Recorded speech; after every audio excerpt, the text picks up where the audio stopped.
Pais, queridos e amados irmãos e visitantes,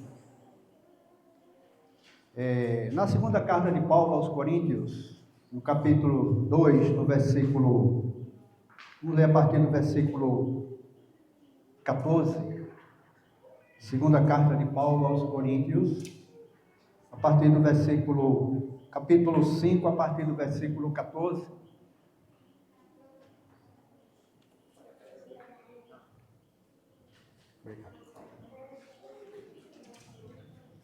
Segunda Coríntios, capítulo 5, a partir do versículo 14. Pois o amor de Cristo nos constrange, julgando nós isto: morreu por todos, logo todos morreram. Ele morreu por todos, para que os que vivem não vivam mais para si mesmos, mas para aquele que por eles morreu e ressuscitou. Assim que nós, daqui por diante, a ninguém conhecemos segundo a carne, e se antes conhecemos Cristo segundo a carne, já agora não o conhecemos deste modo. Versículo 17. E assim, se alguém está em Cristo, é nova criatura, as coisas antigas já passaram, eis que se fizeram novas. A igreja em Corinto consistia principalmente de gentios convertidos, alguns romanos e uns poucos judeus. A maioria tinha pouca educação e era de categoria social baixa. De acordo com a primeira carta aos Coríntios, a imoralidade era um acontecimento comum na igreja e os cristãos haviam se tornado orgulhosos e divididos. A segunda carta, depois da primeira, essa segunda carta que Paulo escreveu, e depois que esses problemas, a maioria já tinha sido resolvido, ainda, pequena facção, pequeno grupo, havia ainda na igreja que enfrentavam Paulo. Agora você imagine essa carta aos Coríntios, ela foi escrita mais ou menos 56, 57 depois de Cristo. E quando Paulo escreveu para a igreja, ele tratava de assuntos éticos e assuntos religiosos. E depois de tanto tempo, você imagina Paulo ainda, se ele tivesse essa oportunidade de escrever uma carta para as igrejas em qualquer parte do mundo, se ele ainda escrevia essas cartas, ou essa carta, corrigindo a igreja? Vocês imaginam Paulo hoje escrevendo para a igreja de Cristo em Prazeres, corrigindo algum erro de doutrina, ou algo que ferisse a doutrina verdadeira, a doutrina de Cristo, a doutrina pura? Paulo, nas suas cartas, ele escreveu 13 cartas, 9 a igrejas abertas, para as igrejas de uma forma geral, e 4 cartas a irmãos, cartas pessoais, a exemplo das 2 cartas a Timóteo, a carta de Tito e a carta a Filemão.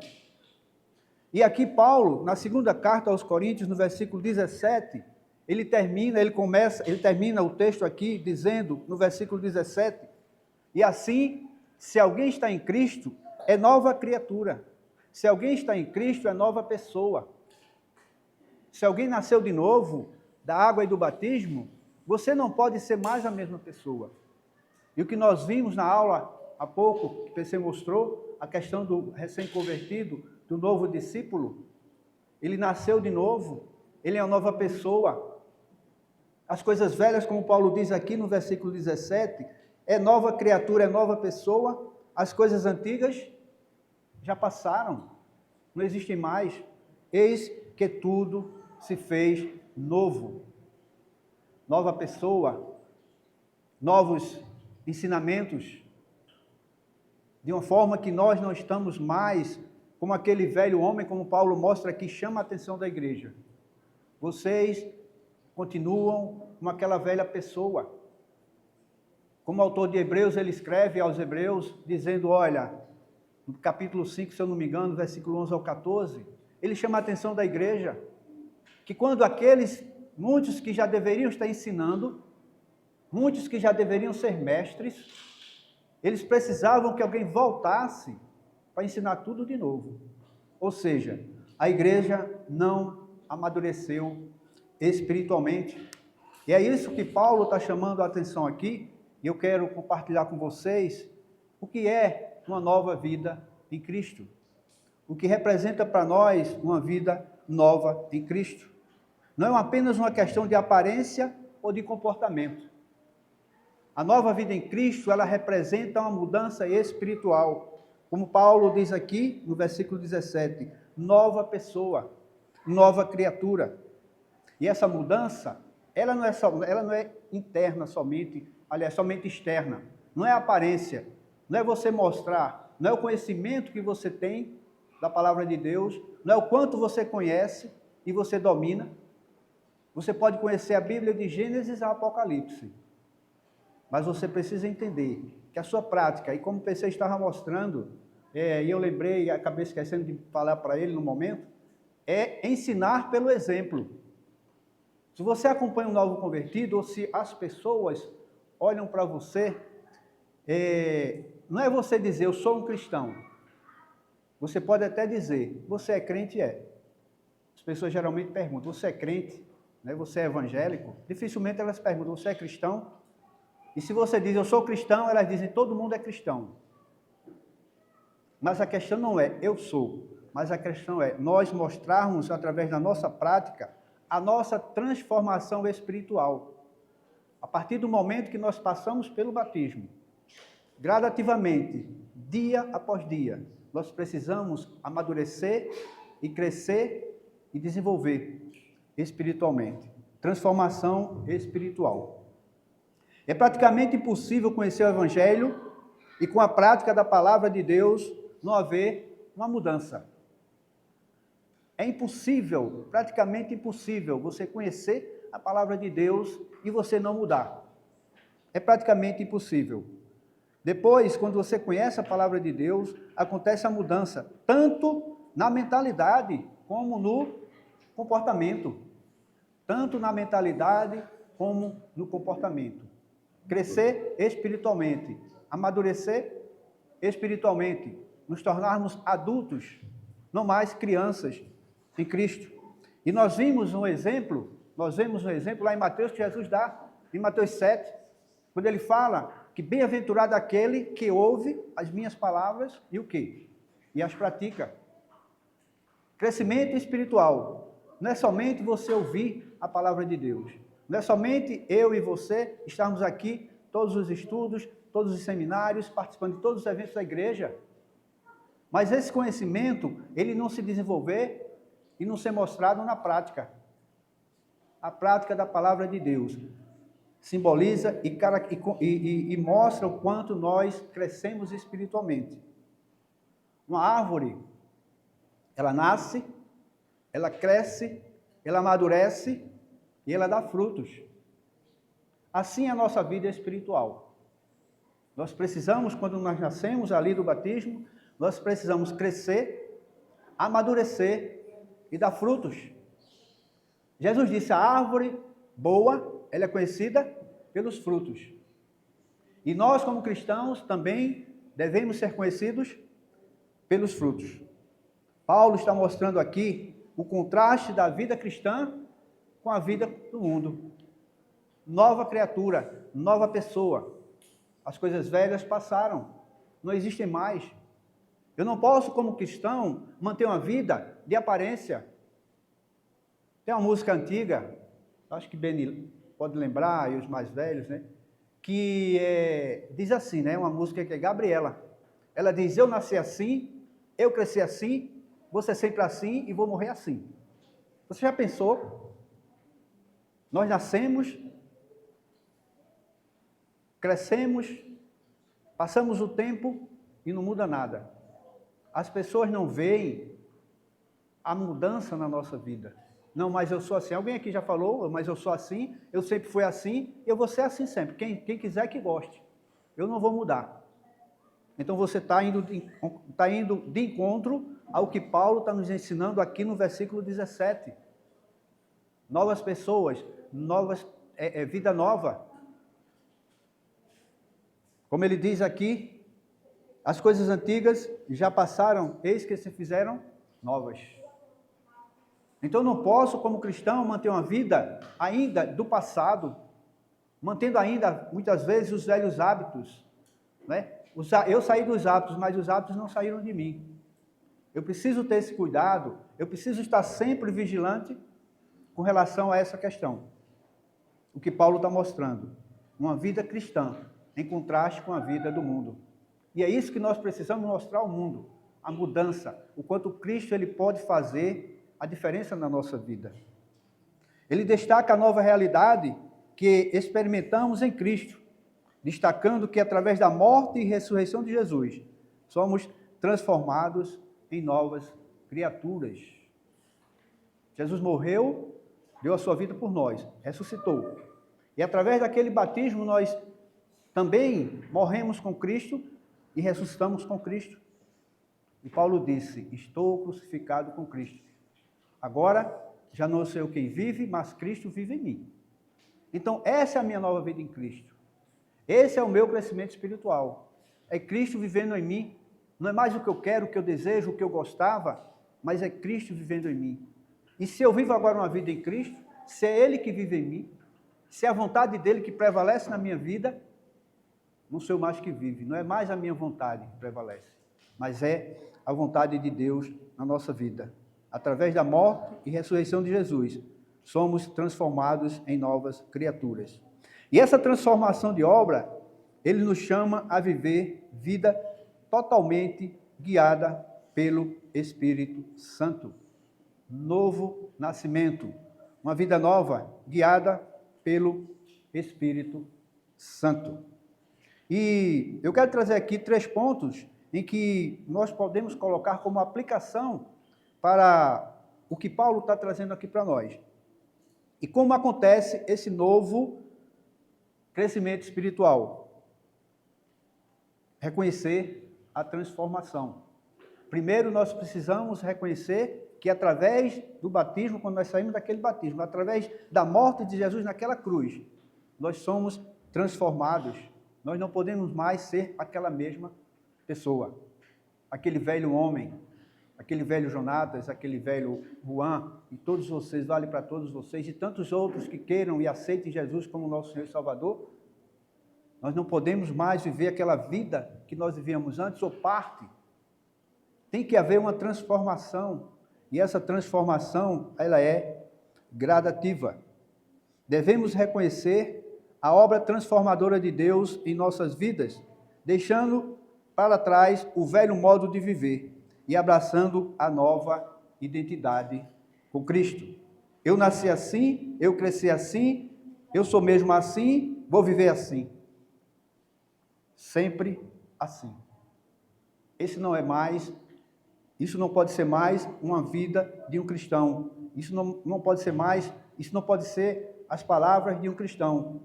E se você em algum momento pensa assim, ou falou assim, ou fala assim, eu nasci assim e eu vou sempre assim. Então você está dizendo, você está contradizendo, você está dizendo que Deus não tem o poder de transformar. Que Jesus não tem o poder de transformar a sua vida. Porque a partir do momento que eu entrego a minha vida a Jesus, a partir do momento que eu reconheço que eu preciso ter uma transformação, aí sim. Então, não sou eu mais quem vive. Então, não é mais o que eu quero, eu desejo, o que tem que ser. Mas sim, aquilo que eu tenho que fazer conforme a vontade de Deus. Uma nova identidade em Cristo. Como Paulo diz no versículo 17, uma nova criatura, um novo homem. As coisas velhas já passaram. Segundo ponto, viver em santidade. Reconhecer a transformação que nós precisamos ter em Jesus Cristo. E segundo, viver em santidade. Como novas pessoas, novas criaturas, somos chamados a viver uma vida santa e separada do pecado, buscando agradar a Deus em tudo e o que fazemos. Então, a velha vida de pecado, nós deixamos para trás. Separados, santos e separados. Não santos separados do mundo, mas vivendo no mundo, mas separado do pecado. E ele diz que nós precisamos agradar a Deus em tudo que nós fazemos. E tudo é tudo. Não é qualquer coisa, não é alguma coisa, não é mais ou menos. Tudo é tudo. Viver em santidade, agradando a Deus. Quem está em Cristo vive em santidade, separado, corrigindo os erros para agradar a Deus. Corrigindo os erros. Dia a dia, nós precisamos amadurecer a nossa vida espiritual. Todos os dias, nós precisamos entender que nós temos uma nova vida em Cristo. Uma vida pautada na palavra, uma vida de compromisso justa e honesta em tudo que você faz. Quem está em Cristo vive em santidade, vive uma vida pautada na palavra de Deus. Uma vida de compromisso, uma vida justa e honesta em tudo que você faz. Vida justa e honesta em tudo que você faz. Uma nova pessoa, uma nova criatura.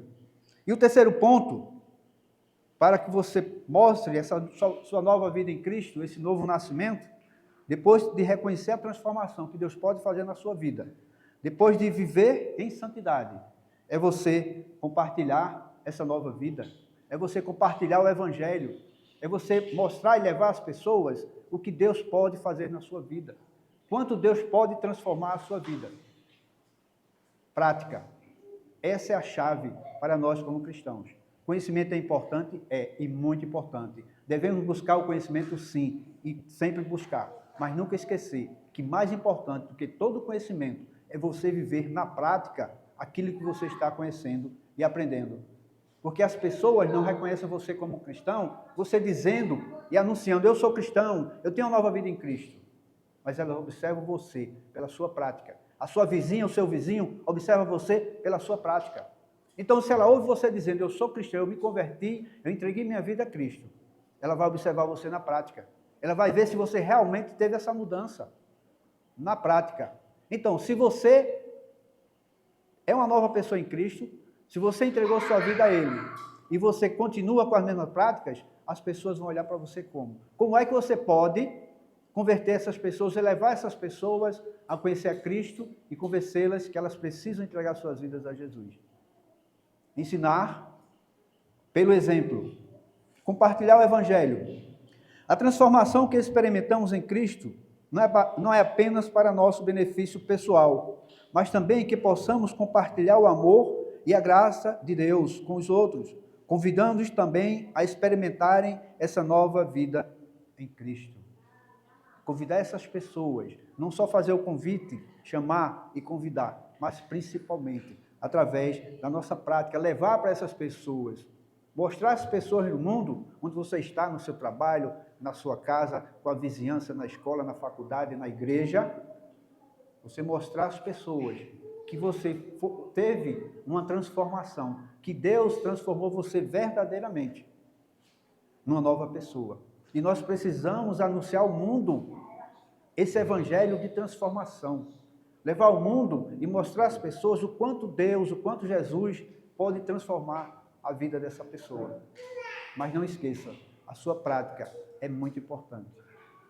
Aquilo que as pessoas viam em você no passado, aquela velha pessoa, no passado, ela morreu quando ela aceitou Jesus como seu Senhor e Salvador.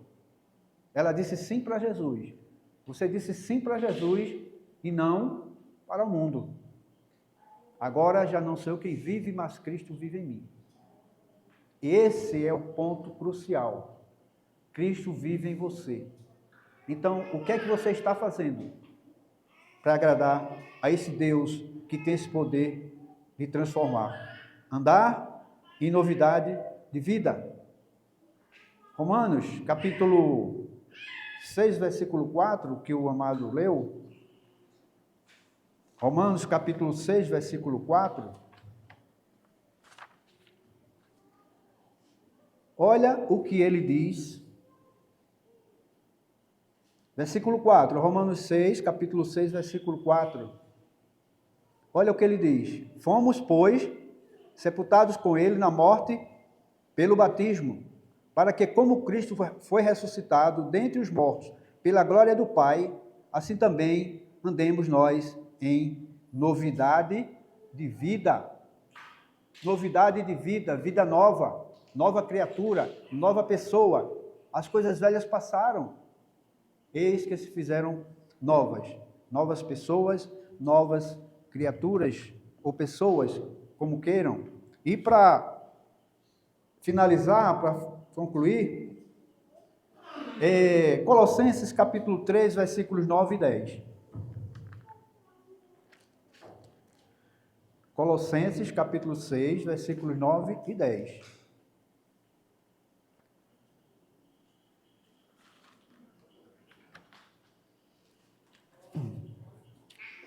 Colossenses capítulo 6, versículos 9 e 10.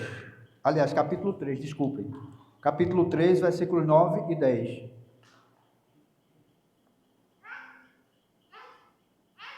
Não mintais uns aos outros, uma vez que vos despistes do velho homem com os seus feitos. Prestem atenção que Paulo está dizendo aqui, a carta que ele escreveu aos Colossenses é muito forte.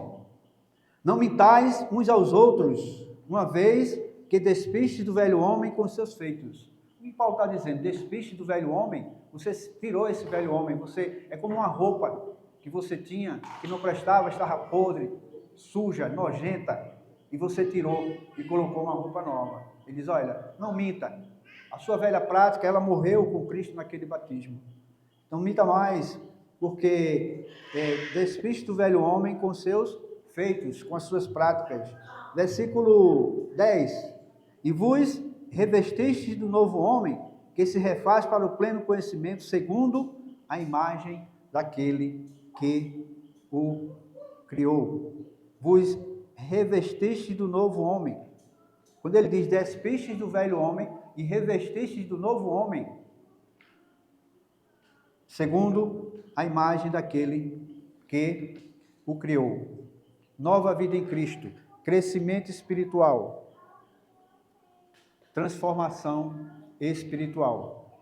E assim, se alguém está em Cristo, é nova criatura. As coisas é nova criatura. As coisas antigas já passaram, eis que se fizeram novas. A árvore, ela nasce, ela cresce, ela amadurece e dá frutos. Nós, como cristãos, devemos ser como a árvore. Nascer, crescer, amadurecer e, principalmente, dar frutos. Porque é pelos frutos que as pessoas vão nos conhecer. Que Deus nos abençoe.